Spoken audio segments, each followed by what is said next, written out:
राष्ट्रीय ओबीसी महासंघाचे राष्ट्रीय अध्यक्ष डॉक्टर बबनराव तायवाडे सर आपल्यासोबत आहे. सर, जरांगे पाटील यांच्या उपोषणाचा आजचा तिसरा दिवस आहे. मागणी आहे ओबीसीतून आरक्षण मिळावं. नाही, मी आधीसुद्धा बोललेलो आहो की मागणी करणं त्यांचं काम आहे. ते त्यांच्या मागणीचा आग्रह सरकारकडे धरत आहेत. परंतु आता सरकार त्यांना किती रिस्पॉन्स देते याच्यावरती आम्ही लक्ष ठेवून आहोत. आणि मागच्या वेळेस एवढे दिवस आंदोलन करूनसुद्धा सरकारने वारंवार त्यांना सांगितलं आहे की आम्ही कुठल्याही परिस्थितीमध्ये मराठा जातीला किंवा समाजाला ओबीसीमधनं आरक्षण देऊ शकत नाही. ओबीसीच्या आरक्षणाला आम्ही धक्का लावणार नाही आणि कुठल्याही प्रकारचा पुरावा ज्यांच्याकडे नसेल त्यांना सरसकट कुणब्यांचे प्रमाणपत्रसुद्धा देऊ शकत नाही. आणि त्याच्यामुळे आता पुन्हा नव्याने आंदोलनकर्त्यांनी ही भूमिका घेतलेली आहे. आम्ही सरकारच्या भूमिकेकडे लक्ष ठेवून आहोत की आमच्या आरक्षणाला सरकार कुठे धक्का लावते आहे का, किंवा कुठल्याही कागदपत्राचा पुरावा नसताना कुणबी जातीचे प्रमाणपत्र देण्याचा प्रयत्न करतात. अशा प्रकारे जर सरकारने कुठल्याही प्रकारचा ओबीसी समाजाशी धोका करण्याचा प्रयत्न केला तर नक्कीच ओबीसी समाज आपल्या स्वतःच्या संविधानिक अधिकाराचं रक्षण करण्याकरता रस्त्यावरती येऊन मोठ्या प्रमाणामध्ये याचा विरोध करेल आणि आपल्या संविधानिक अधिकाराचं रक्षण करेल.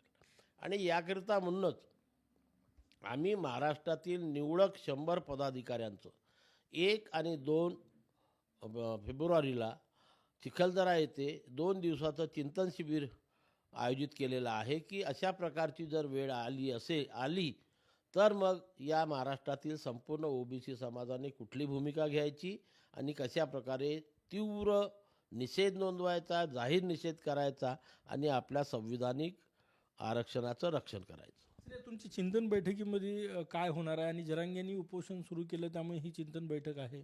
नक्कीच, म्हणजे आम्हाला आमचीसुद्धा स्ट्रॅटेजी ठरवावी लागेल आणि ती स्ट्रॅटेजी ठरविण्याकरता संपूर्ण महाराष्ट्रातले जे निवडक 100 पदाधिकारी, आम्ही जास्त लोकांना बोलवू किंवा जाहीर सभा नाही आहे, निवडक पदाधिकाऱ्यांचं चिंतन शिबिर घेऊन तिथे जे काही ठरेल त्याचा मग प्रचार आणि प्रसार या महाराष्ट्रातील संपूर्ण जिल्ह्यामध्ये जाऊन आमचे पदाधिकारी आणि कार्यकर्ते करतील. सर, जरांगे पाटील यांच्या उपोषणाचा तिसरा दिवस, तुम्ही माहिती घेतली असेल, रिस्पॉन्स कसा आहे आता त्यांच्या? आणि आता कसं असते की तुम्ही एकच मागणी वारंवार सरकारकडे रेटता आहात, तीच मागणी घेऊन वारंवार उपोषण करता आहात आणि सरकार किती लक्ष देते आहे याकडे जनता किंवा समाजसुद्धा लक्ष देत असते.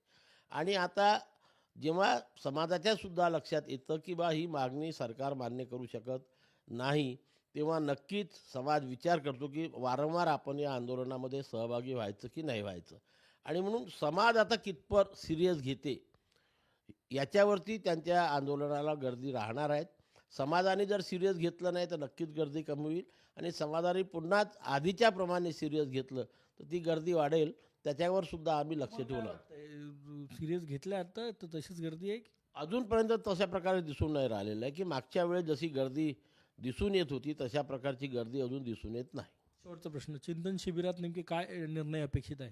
हेच की बा अशाच प्रकारे हे जर आंदोलन वारंवार सुरू राहिलं तर आम्हाला आमच्या संविधानिक अधिकाराचं रक्षण करण्याकरता कुठली पावलं उचलायला पाहिजे, कुठली स्टेज आपण घ्यायला पाहिजे. एकदम उपोषणाची किंवा ही स्टेज घेण्यापेक्षा आणखी काही धरणे कार्यक्रम करायचे की आंदोलन करायचे की मोर्चे काढायचे याविषयी ती चिंतन शिबिर राहणार आहे. धन्यवाद. कॅमेरामॅन सचिन सायमसह गजानन माटे, TV9 मराठी, नागपूर.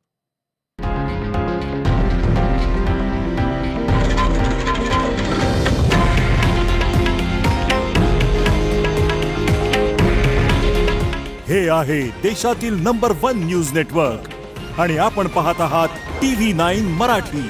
काळजी तुमची, हित महाराष्ट्राचं.